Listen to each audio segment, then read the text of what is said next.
So hello and welcome to Zoon पॉलिटिकॉन।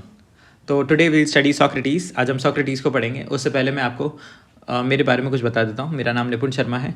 मेरा academic background कुछ ऐसा है कि मैंने bachelors Hindu college Delhi university से किया है। फिर मेरा masters Indira Gandhi national open university से है।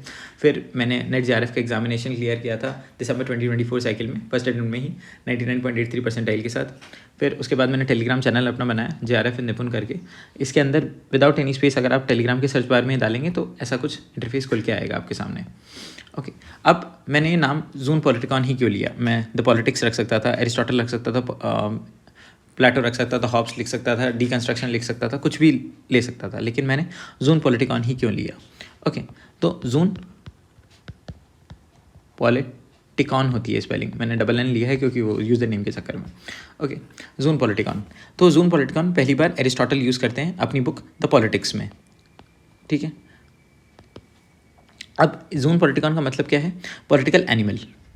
अब एरिस्टोटल जैसा बड़ा आदमी है, ये खाली लिटिल मीनिंग तो करेगा नहीं, इसके पीछे कुछ डीपर मीनिंग होगा ज़ून पॉलिटिकॉन का। तो जो लॉजिक है वो हमें डिफ्रेंशिएट करता है from animal. We are not meant to be live in isolation, हम we are social animals. Okay, तो अब क्या कहता है जो पॉलिटिकॉन है, ठीक है, ये तो ज़ून के बारे में उसने बता दिया कि हम लोग सोशल एनिमल है। अब पॉलिटिकॉन क्या है?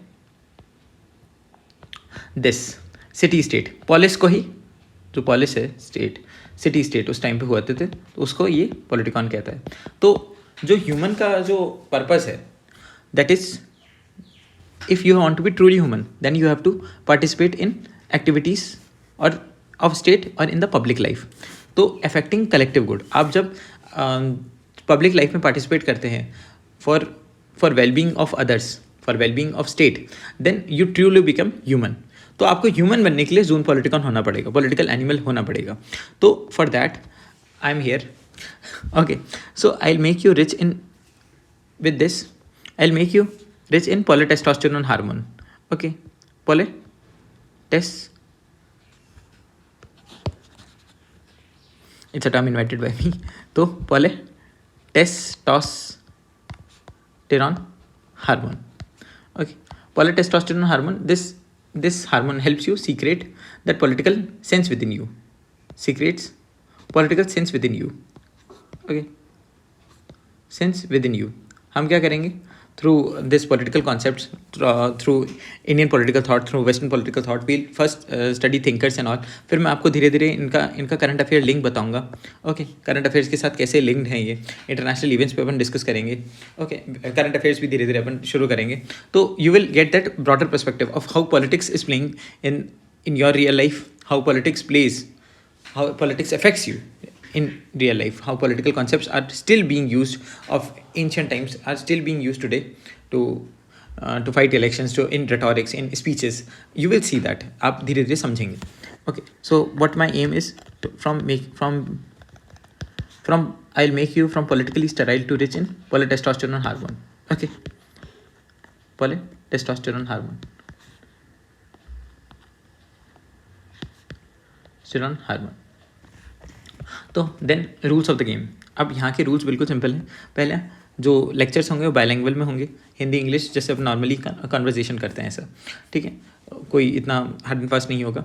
फिर if you don't understand anything we will ping me in comment, ठीक है, in this YouTube video below it comment section is there, आप वहीं मेरे को कमेंट करेंगे। I resolve issue there only. कुछ बड़ा होगा तो I take a live class. Okay, out of that कि तुम्हारे डाउट्स बता दो, और you can approach this JRF in Nipun chat, okay, on Telegram itself. आप इसके अंदर जाके अपने डाउट्स लिख सकते हैं कि मुझे इस क्लास में ये समझ में नहीं आया, I sort out there. Okay, then running notes is the key. Running notes कैसे की हैं? जैसे मैंने जब एग्ज़ाम क्लियर किया था तो मैंने नोट्स बनाए थे बाकायदा। यूट्यूब से कोई कॉन्सेप्ट देख रहा हूँ, वहाँ से नोट्स बनाया, फिर गूगल पे गया, कोई बुक्स पढ़ी, तो एक ही जगह क्या हुआ, मेरे सारे नोट्स कंपाइल हो गए एक टॉपिक के बारे में एक जगह।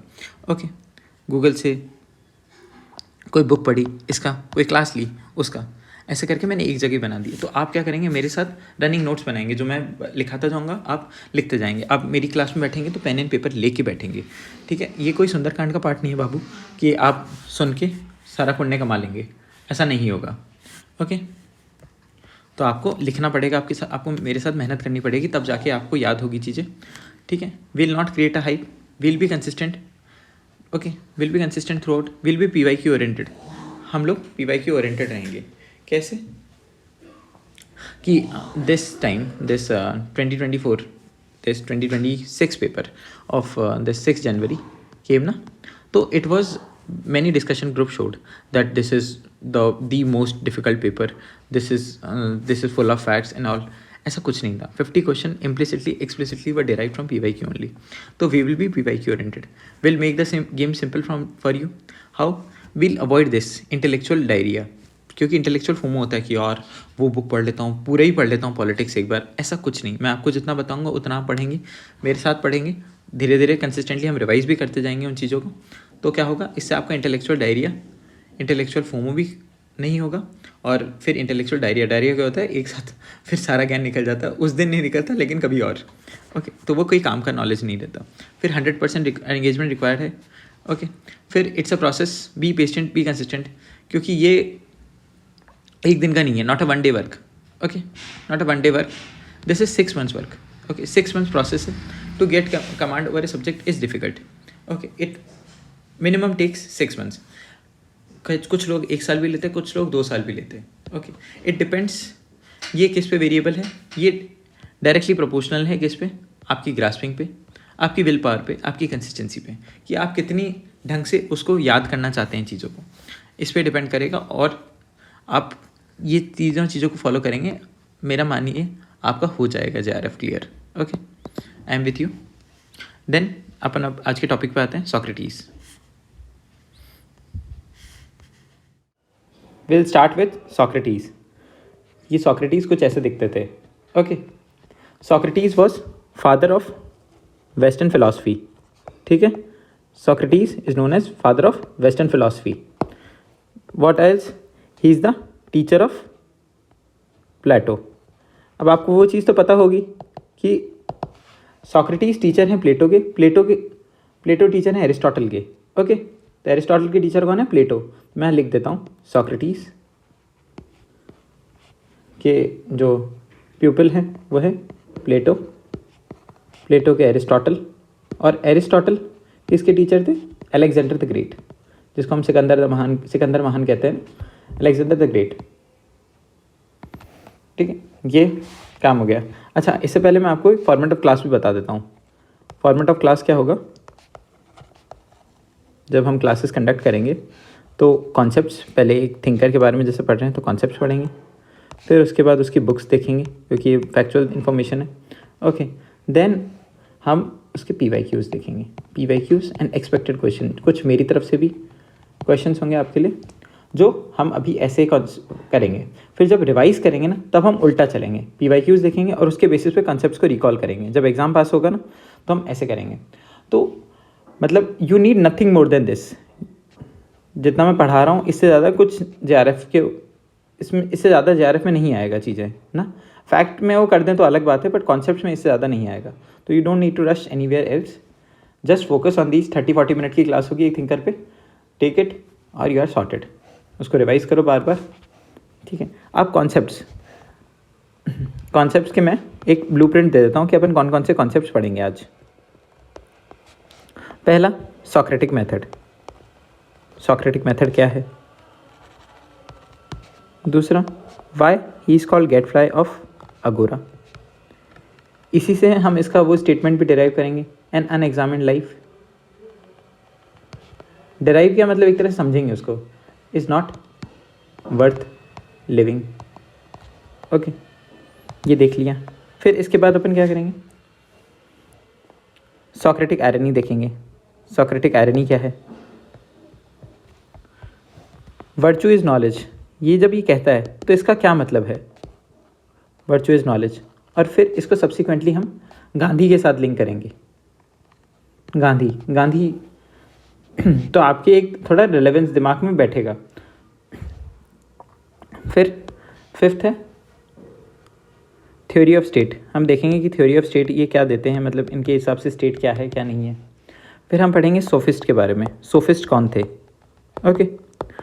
फिर हम डिफरेंस देखेंगे सॉक्रेटिस एंड सोफिस्ट में, कि क्या डिफरेंस था इन दोनों के टीचिंग मेथड्स में, क्या ये सच को क्या मानते थे, झूठ को क्या मानते थे। फिर लास्ट में हम देखेंगे सॉक्रेटिक ट्रायल, ये क्यों हुआ था। एक सॉक्रेटिक प्रॉब्लम भी है लेकिन वो इतना एग्जाम के लिए रेलेवेंट नहीं है।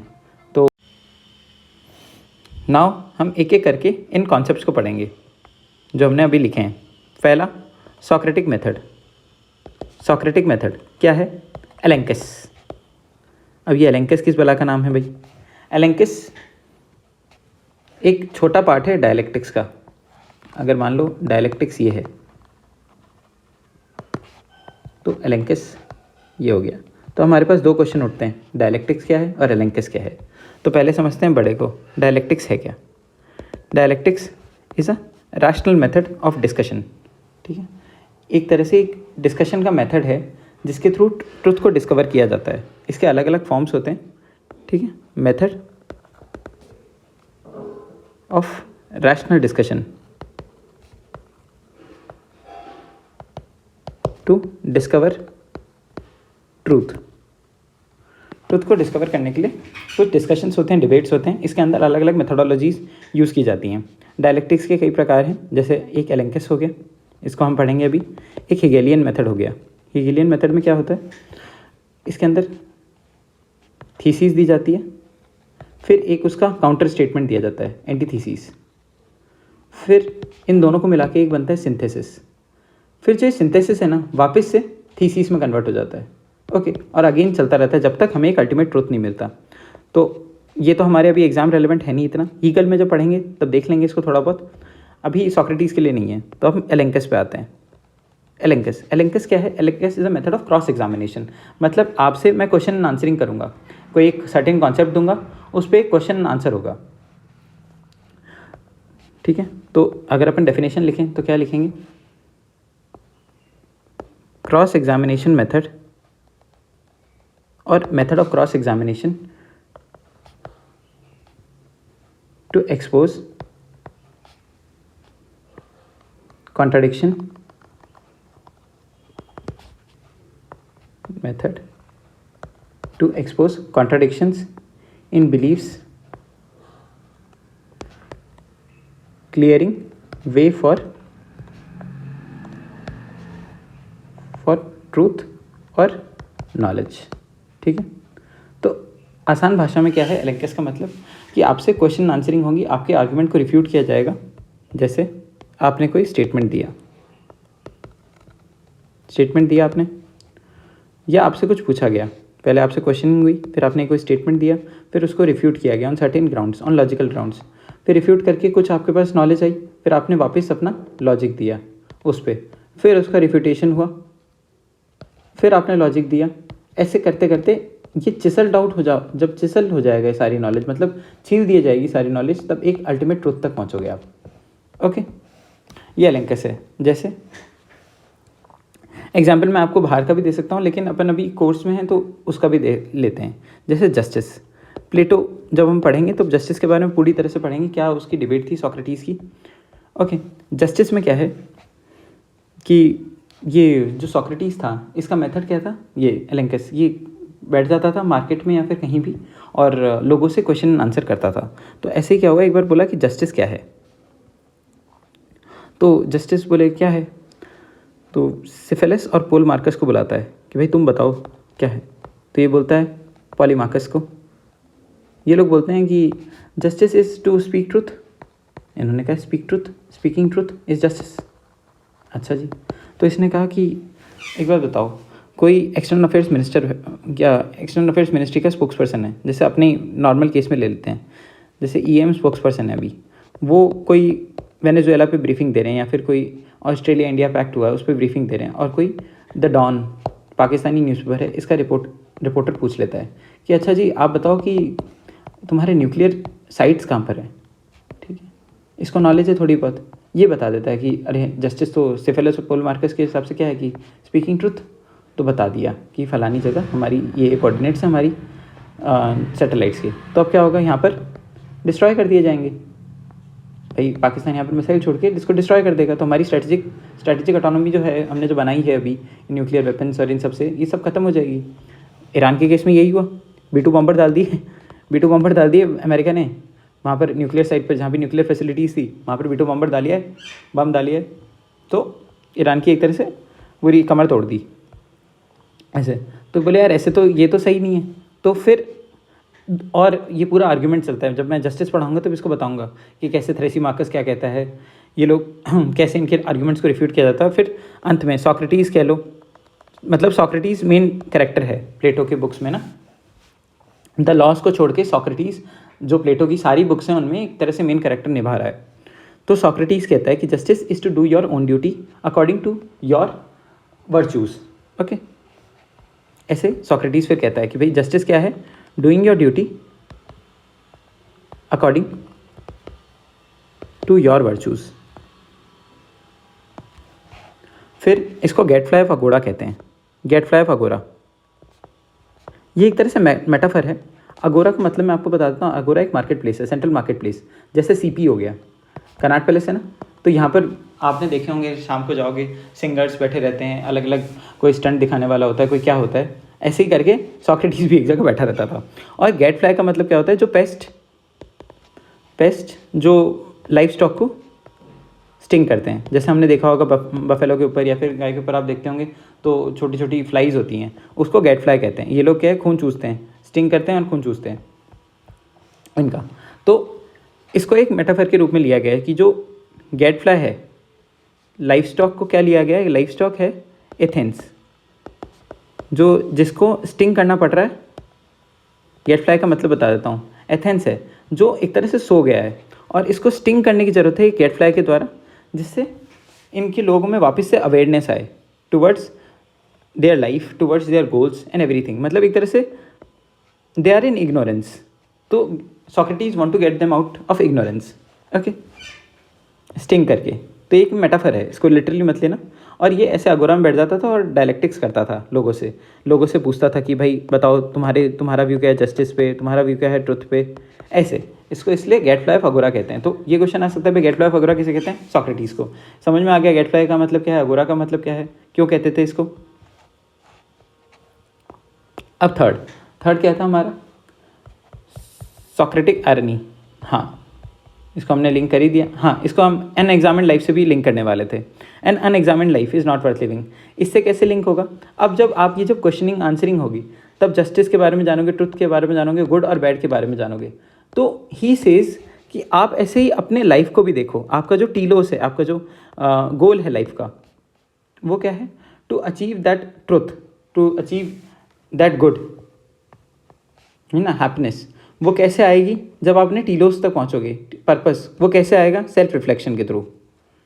जब आप सेल्फ रिफ्लेक्ट करोगे बार बार अपनी चीज़ें, जैसे आप ही रिफ्लेक्शन करो अपने दिन का कि जैसे मैं यार उस टाइम पे दोस्त के साथ नहीं जाता चाय पीने, तो शायद मेरी अच्छी पढ़ाई होगी, मेरी अच्छी फ्लो बन रहा था यार उस समय। तो आपका दिन अच्छा बीतने लगेगा धीरे धीरे जब आप सेल्फ रिफ्लेक्ट करने लगोगे। तो यही कहता था कि भाई an unexamined life is not worth living. तो आप एग्जामिन करो, बार बार सेल्फ रिफ्लेक्ट करो और उससे आप एक अच्छी लाइफ की तरफ जाओगे। तो इससे अपन यही समझ लिया। फिर सॉक्रेटिक आयरनी क्या है, सॉक्रेटिक आयरनी ऐसी है कि सॉक्रेटिस खुद बहुत पढ़ा लिखा था, लेकिन वो ऐसे शो करता था कि मैं तो कुछ जानता ही नहीं हूँ। ही यूज्ड टू से I know that I know nothing. अब मान लो मैं IR स्कॉलर हूँ, अब आपसे मैं क्वेश्चन करूँ कि भाई वेनेजुएला में क्या हुआ, तो एक बार आप हिचकोगे कि यार इसको मैं बोलूँ नहीं बोलूँ, समझूँ, ये क्या मजाक तो नहीं उड़ाएगा। तो और मैं ऐसे कहूँगी यार मैं तो अनपढ़ हूँ, मेरे को तो ध्यान ही नहीं है कुछ, ठीक है। तो आपका ज़्यादा कॉन्फिडेंस बनेगा कि हाँ मुझे बता सकते हो चीज़ें। तो ऐसे ही सॉक्रेटिस भी करता था। वो क्या करता था कि मैं यार मुझे तो कुछ भी नहीं आता, तुम बताओ। तो लोग सोचते थे कि इसको हम बता देंगे ट्रुथ का मतलब क्या है, ये तो बेवकूफ़ है। तो वो ऐसे करके, ये सॉक्रेटिक आयरनी है। फिर virtue is knowledge, virtue is, change करते हैं पेन, वर्चू इज़ नॉलेज। अब भाई वर्चू इज नॉलेज को कैसे कहता है कि he says that human commit sin not out of will but by ignorance and not out of will. Willingly कोई भी गलत नहीं करता है, ये उनकी इग्नोरेंस है, उनको पता ही नहीं है कि क्या सही है क्या गलत है, ठीक है। तो when the person will know the truth no knowledge, when he will get that knowledge, knowledge कैसे आएगी, डायलेक्टिक्स करके, when he will get that knowledge what is good, what is bad, then he will automatically commit good only. by default mode में ही वो सही काम करेगा. तो virtue क्या है, नॉलेज. वर्चू क्या होता है, एक हाई मॉरल बिहेवियर होता है, ठीक है, या फिर behaviour according to high moral standards, ठीक है, जो behaviour according to high moral standards, ये वर्चू होता है. तो वर्चू क्या है, अच्छा एक बिहेवियर क्या है, टू हैव दैट नॉलेज. जब आपके पास ये नॉलेज होगी तो आपने आप गुड बैड को डिस्टिंग्विश कर पाओगे. वो कहता था कि अगर आपको उसको आदमी को पता है कि इस एक्ट से उसकी सोल पे क्या इफेक्ट पड़ेगा, एक्ट इफेक्ट ऑन सोल, तो he will automatically avoid that. If he is doing bad he will avoid that, ठीक है. ये इग्नोरेंस है जो करवाती है. तो वाइस इज इग्नोरेंस. इग्नोरेंस क्या होती है, माया.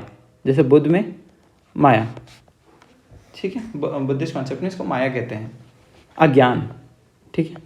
तो वाइस क्या है, इग्नोरेंस, अज्ञान ही. आपको चीज़ का पता ही नहीं है तो फिर अज्ञानी हो गए आप. तो ये बोलता है वर्चू इज नॉलेज. अब आपको पता है कि मैं अगर इस टाइम पे उठूँगा, मैं आज पढ़ूँगा, अगर आज का मैं दिन यूज़ करूँगा, यूटिलाइज़ करूँगा, तो मैं मेरा पेपर निकल जाएगा, मतलब मेरा सिलेबस कंप्लीट होगा टाइम पे, मैं रिविजन्स मार पाऊंगा. मेरा रिविजन्स मारूंगा तो मेरा फिर पेपर क्लियर करने के चांसेस बढ़ जाएंगे. लेकिन फिर भी आप चीज़ें नहीं करते हो तो वो आउट ऑफ इग्नोरेंस की, यार कल कर लेंगे. जैसे इसके लिए एक फ्रेज़ होता है, carpe diem, it's seize the day. Okay, seize the day मतलब आज का दिन को पूरी तरह सारी अपॉर्चुनिटीज़ को यूटिलाइज़ करो. ये होता है कार्पे डीएम. अब आपको कार्पे डीएम का मतलब पता है, लेकिन आपका इग्नोरेंस कह रहा है, आपका आलस कह रहा है कि यार सर्दी है, दुबक के बैठ जाओ यार, ठीक है, सर्दी है बहुत, थोड़ी देर और रेस्ट कर लेते, थोड़ी देर और रेस्ट. आपको पता है कि यार आज दिन लिमिटेड है, ये 24 आवर्स है, इसके बाद ख़त्म हो जाएगा, फिर अगला दिन शुरू होगा, फिर गिल्ट आएगा. लेकिन ये आपको जो अभी जो मोमेंट्री है ये आपको रोक लेगा, मोमेंट्री जो प्लेजर है. तो ये आपका इग्नोरेंस है. तो आप इग्नोरेंस को बीट कर देंगे तो you will have that virtue. फिर अपन डिस्कस करते हैं थ्योरी ऑफ स्टेट. अब ये थ्योरी ऑफ स्टेट, अब थ्योरी ऑफ स्टेट की क्या कई क्या मतलब, मेन तो 2 स्ट्रीम्स ऑफ थॉट है थ्योरी ऑफ स्टेट में. एक बोलता है कि नेचुरल है, एक बोलता है आर्टिफिशियल है, ठीक है. मतलब स्टेट हमारे से पहले ही नेचुरली एग्जिस्ट करता था.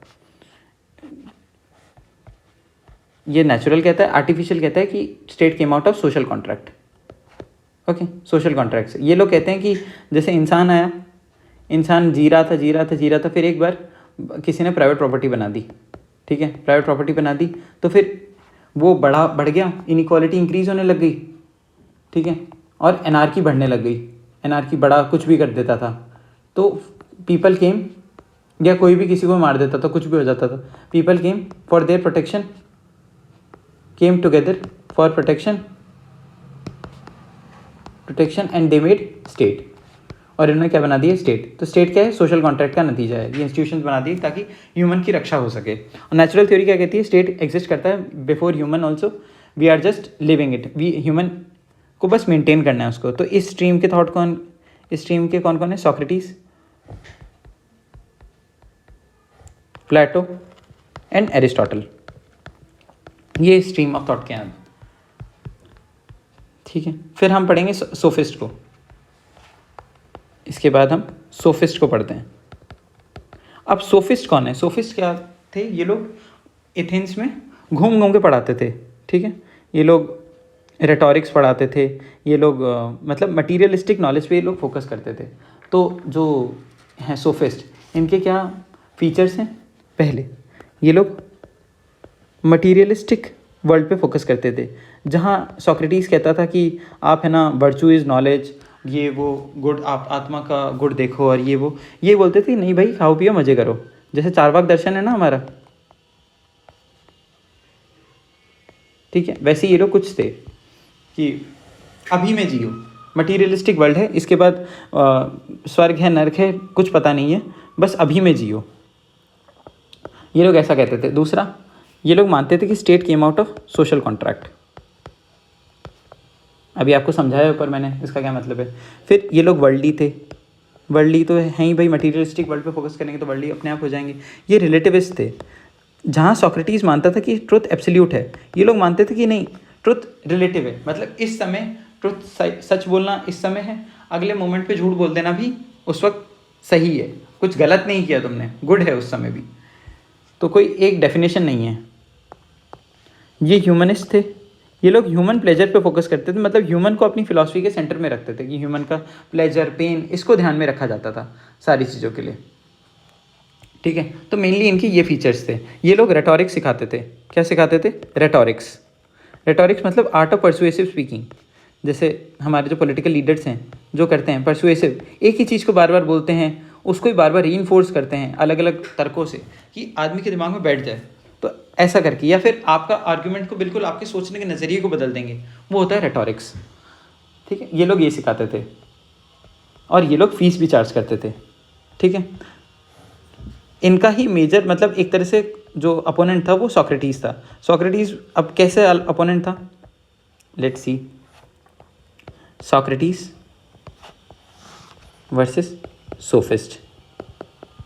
ठीक है, ये ट्रुथ को क्या मानता था? एब्सोल्यूट मानता था कि ट्रुथ यही है कि भाई अपनी ड्यूटी फॉलो करो और अपने आत्मा के वर्चूज़ के हिसाब से काम करो। ऐसे ये लोग बोलते थे नहीं नहीं, रिलेटिव है ट्रुथ, इतना लोड मत लो, बस अभी पे ध्यान दो, अपने जो मटीरियलिस्टिक सक्सेस पे और अपनी लाइफ के सक्सेस पे ध्यान दो, ज़्यादा सोचो मत। सोल वर्सेस मैटर, ये सोल को प्राइमरी रखता था कि भाई सोल पे क्या इफेक्ट पड़ेगा इस एक्ट का। ये लोग बोलते थे कि नहीं नहीं, अभी बस अभी को जीने में ध्यान रखो, मटीरियलिस्टिक थे ये। इनका क्या था मेथड? डायलेक्टिक्स। ये डायलेक्टिक्स के थ्रू पढ़ाते थे ये लोग। रेटोरिक्स और थ्योरी जैसे नॉर्मल क्लासेस चलती हैं वैसे ये लोग पढ़ाते थे। फिर इनका गोल क्या था? सॉक्रेटिस का क्या गोल था? कि सेल्फ रिफ्लेक्शन और केयरिंग फॉर सोल। भाई आप सेल्फ रिफ्लेक्ट करो और अपने हाईएस्ट पर्पस तक पहुंचो, एंड केयरिंग फॉर सोल। जबकि ये लोग क्या थे? Success in public life, winning debates, ये सब में ध्यान देते थे। ओके, तो ऐसे करके सॉक्रेटिस और सोफिस्ट में डिफरेंस समझ में आ गया होगा आपको। अब he was charge with certain things. अब सॉक्रेटिस ट्रायल क्यों होता है? कि पेलोपोनेशियन वॉर होता है। पेलोपोनेशियन वॉर जब हम प्लेटो पढ़ेंगे तो बताऊंगा। सॉक्रेटिस ट्रायल, पेलोपोनेशियन वॉर होता है। ठीक है, पेलोपोनेशियन वॉर में क्या होता है? पेलोपोनेशियन एक आइलैंड है, तो ये जब वॉर होता है तो सॉक्रेटिस तो एथेंस का होता है, एथेंस वर्सेस स्पार्टा में। वो धोनी के बैट वाला स्पार्टा नहीं, ये स्पार्टा है। ठीक है, हाँ स्पार्टा। तो ये लोग यही होते हैं सोफिस्ट जैसे, मजे करो, खाओ पियो, मजे करो। ये लोग सोल वगैरह पे ध्यान देते हैं, पर ये लोग हार जाते हैं। ठीक है, एथेंस हार जाता है। तो फिर क्या होता है? क्रीटो का रूल आता है, मतलब क्रीटो हेड होता है, रूल ऑफ 30 कहते हैं उसे। रूल ऑफ 30 आता है, तो ये भाई साहब क्या करते हैं? ही यूज्ड टू से, सॉक्रेटिस ना, कि डेमोक्रेसी सबके बस की बात नहीं है। ठीक है, democracy is rule of this ignorant people. तो ही यूज्ड टू से कि ओलिगार्क्स का रूल बढ़िया है, तो he used to support this rule of 30। अब क्या हुआ? थोड़े टाइम तक इनका शासन चला और ये लोग हार गए, मतलब इनको फिर से एथेनियन ने भगा दिया, रूल ऑफ 30 को हटा दिया। तो एथेंस का फिर से वो डेमोक्रेसी रिस्टोर हो गई। डेमोक्रेसी रिस्टोर हुई तो भाई साहब को ट्रायल पे लेकर आया गया। भाई इस पे चार्जेस थे करप्टिंग द यूथ। भाई तुम डायलेक्टिक्स के करप्ट कर रहे थे यूथ को और इम्पाइटी के। ठीक है, स्टेट के अगेंस्ट हिस्ट्री और ये सब है ना, तो ये इसके चार्जेस थे इस पे। तो इसको बोला गया भाई या तो तू है ना वो ले ले, पॉइजन ले ले, या एथेंस छोड़ के चला जाओ। बोले मैं एथेंस छोड़ के तो नहीं जाऊँगा, ही चोज पॉइजन। तो ये फिर इसकी डेथ हो गई। ठीक है, तो ऐसे सैड एंडिंग होती है सॉक्रेटिस की। अब PYQ पे आ जाते हैं।